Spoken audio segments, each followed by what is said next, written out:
అందరికీ నమస్కారం అండి. శ్రీ మహాసుబ్రహ్మణ్య వేదాంగ విద్యాపీఠం 2018న ప్రారంభమయ్యి ఇద్దరు విద్యార్థులతో ప్రారంభమయ్యి ఈ రోజున 82 మంది విద్యార్థులు 8 గురుగారులతో నడపబడుతోందండి.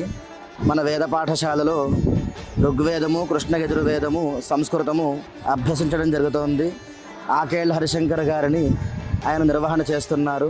అందరూ విద్యార్థులు ప్రాతకాలం 5 గంటలకి లేస్తారండి. 6 గంటలకి సంధ్యావందనం, సంధ్యావందనం చేసుకుంటారు. అగ్నికార్య కార్యక్రమం చేస్తారు. ఆ తర్వాత రుద్రాభిషేకం చేస్తారు.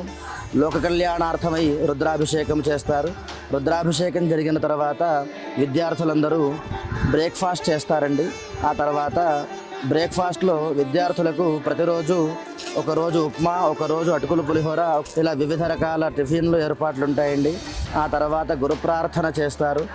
గురు ప్రార్థన తర్వాత అందరూ కూడా 9 నుంచి 12 వరకు క్లాసు కూర్చుంటారండి. ఓరల్ క్లాసులు జరుగుతూ ఉంటాయి. ఆ క్లాసుల తర్వాత 12 గంటలకి మాధ్యాహ్నిక సంధ్యావందనం చేసుకుంటారు. మాధ్యాహ్నిక భోజనము. ఆ తర్వాత 2 నుంచి 5 వరకు మళ్ళీ క్లాసులు ఉంటాయండి. కక్షల తర్వాత 5 నుంచి 6 వీళ్ళు ఆడుకుంటారండి. 6 నుంచి 6:30 సంధ్యావందనము, తర్వాత అగ్నికార్యము, ఆ తర్వాత విష్ణు సహస్రనామ పారాయణ, ఆ తర్వాత వీళ్ళు ఆవర్తులు చెప్పుకుంటారండి లోక కళ్యాణార్థమై.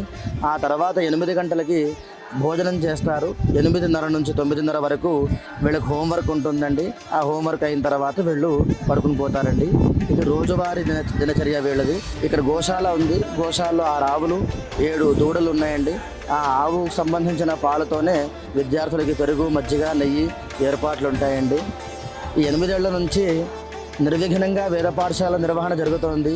కానీ ఈ మధ్యకాలంలో దాతల సహకారం తగ్గడంతో వేద పాఠశాలకి కొన్ని ఆర్థిక సమస్యలు ఏర్పడ్డాయండి.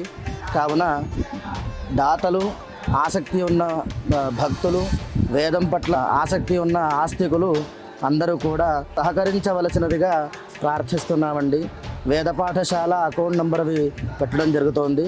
ఆ అకౌంట్ నంబర్కి సహకారం చేయవలసినదిగా ప్రార్థిస్తున్నామండి. నమస్కారం అండి.